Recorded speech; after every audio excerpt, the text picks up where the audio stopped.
Salut à tous. Pour ce monstre de sortie, on va parler de Godzilla King of the Monsters, 35e film sur le roi des kaiju et 3e film du Monster Universe. Le premier étant le Godzilla de 2014 et le deuxième Kong Skull Island. C'est parti.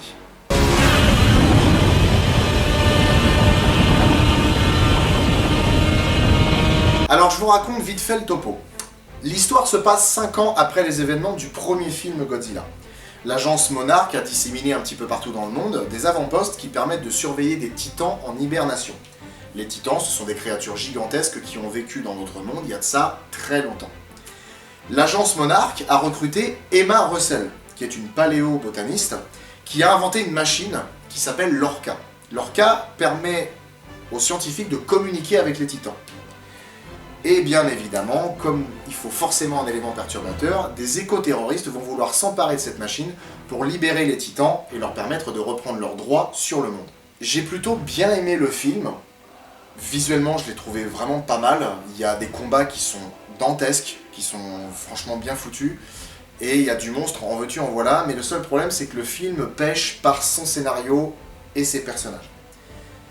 Le scénario m'a vraiment laissé perplexe. En fait, c'est un film de monstres géants qui se foutent sur la gueule sur fond de fables écologiques. En gros, c'est à peu près ça. Alors, j'ai rien contre les messages écologiques dans les films. Il y a de très bons films qui permettent de transmettre un message comme ça sur le fait qu'il faut faire attention à la Terre, qu'elle ne nous appartient pas, et que la nature reprend toujours ses droits. Mais quand c'est martelé comme ça, pendant tout un film, franchement, c'est lourd. C'est lourd. C'est comme pour The Dead Don't Die. Et c'est surtout qu'en plus de ça, je comprends pas vraiment la motivation des éco-terroristes. Parce que on est vraiment obligé d'en arriver là. C'est-à-dire que genre, à l'heure actuelle, parce que s'il y a autant autant de scénarios de films à l'heure actuelle qui parlent de catastrophes naturelles à cause du dérèglement climatique ou de la pollution, c'est parce que c'est quelque chose d'actualité. Je veux dire, à l'heure actuelle, le seul truc qui peut nous sauver, c'est vraiment des monstres géants qui pètent tout. Je veux dire, la poubelle bleue, la poubelle jaune, les voitures électriques, ça marche pas. Donc du coup, on pète la planète à grands coups de monstres. Enfin, je pense qu'il y a sûrement une escalade avant d'en arriver à libérer des trucs gigantesques comme ça. Donc, à ce niveau-là, le scénario, j'ai beaucoup de mal. Le film enchaîne beaucoup les clichés, surtout au niveau des interactions entre les personnages, des actions qu'ils peuvent avoir. Mais étonnamment, pas trop.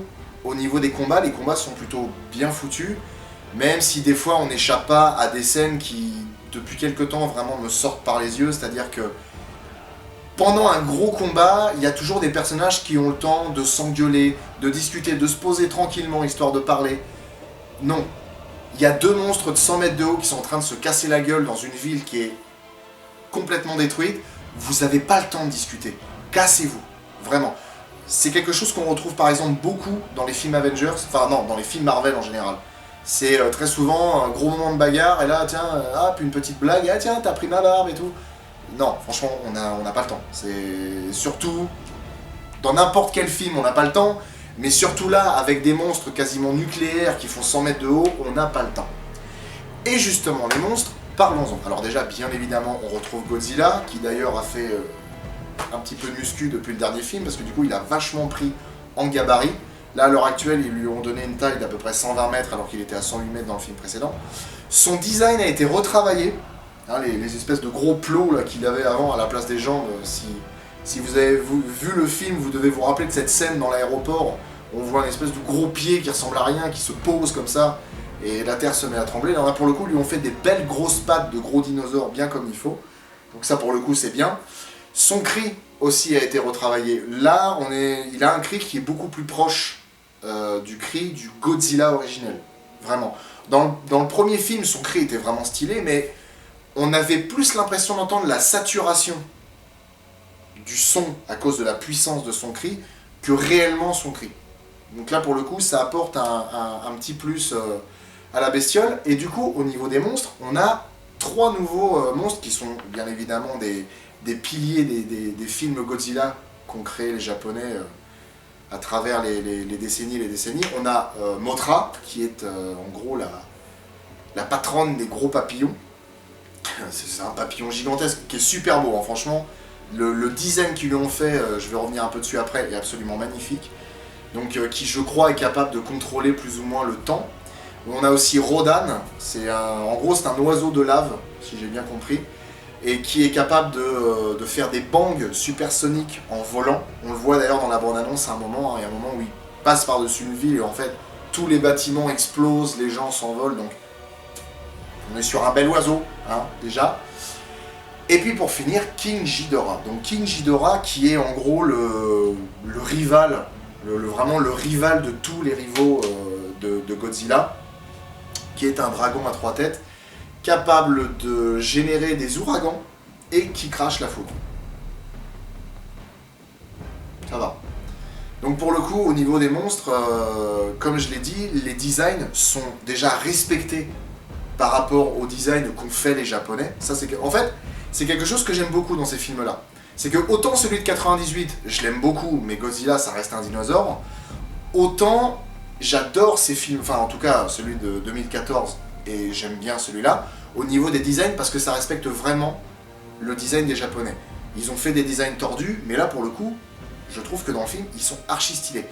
Parce que ils peuvent paraître un peu grotesques, mais étant donné que c'est des monstres qui déjà sont préhistoriques, donc qui, à la rigueur, d'une certaine manière, n'ont pas vraiment beaucoup évolué, ça explique quelque part le côté un peu comment dire, grotesque de leur design. Et pour le coup, je trouve que le fait d'avoir respecté ça, mais d'avoir apporté un plus, c'est-à-dire quelque chose de neuf à leur design, en gros à l'américaine, ça donne vraiment une qualité au film, parce que ça fait que chaque monstre a un caractère bien défini, bien précis, et si vraiment on insiste un peu dessus, on peut vraiment voir beaucoup de détails, et je trouve que c'est archi cool, honnêtement. D'ailleurs, je trouve que chacune de leurs apparitions est grandiose. Il y a ça dans la bande-annonce, on voit la scène où Mothra déploie ses ailes sous une cascade, c'est super beau. Honnêtement, le film a moins de... Il a moins d'âme, enfin non, il n'a pas moins d'âme. Il est moins bien foutu que celui de 2014, parce que Gareth Edwards a vraiment une patte qui lui est propre. Mais celui-là a vraiment des idées de mise en scène qui sont classe. Il y a King Ghidorah aussi. Quand King Ghidorah arrive à l'écran, honnêtement, il en impose grave. Déjà parce qu'il est vachement plus grand que Godzilla, je crois qu'il lui met 40 mètres dans la vue, il me semble, en hauteur. Et il y a plusieurs scènes où on le voit vraiment déployer ses ailes comme ça, avec les 3 têtes. Franchement, je trouve que la stature des titans est vraiment bien retranscrite. Et d'ailleurs, pour rester sur la mise en scène, beaucoup de passages sont filmés du point de vue de l'être humain. Comme ça a été fait dans le premier, et ça fait toujours son petit effet. Parce que là, on a vraiment la sensation de grandeur de chacun de ces titans. Et pour le coup, à ce niveau-là, c'est vraiment un plus pour le film. Musicalement parlant, le film m'a donné une petite érection, parce que le compositeur Bear McCreary, qui a été l'élève d'Elmer Bernstein, si vous ne savez pas qui est cet homme-là, je vous invite à aller voir sur internet, Elmer Bernstein, c'était un très grand compositeur. Donc le compositeur du film a repris les thèmes des vrais films Godzilla japonais. Il les a un petit peu arrangés à sa sauce et le résultat est absolument ouf. Honnêtement, les thèmes des anciens films sont vraiment cool, mais les entendre avec le goût d'aujourd'hui et un arrangement différent, c'est vraiment ouf. Honnêtement, écoutez ça.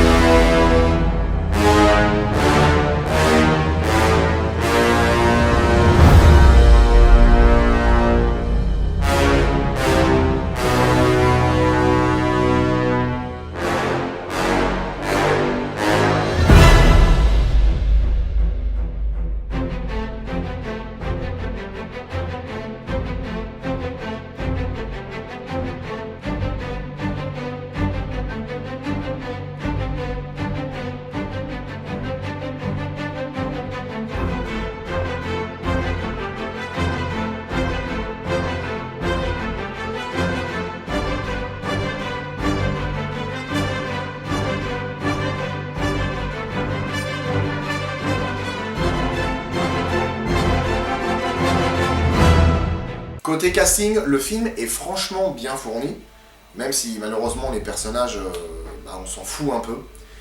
On a par exemple Millie Bobby Brown, qui a été révélée par la série Stranger Things, Charles Dance, que tout le monde appelle Tywin Lannister, mais il a fait tellement plus que Game of Thrones.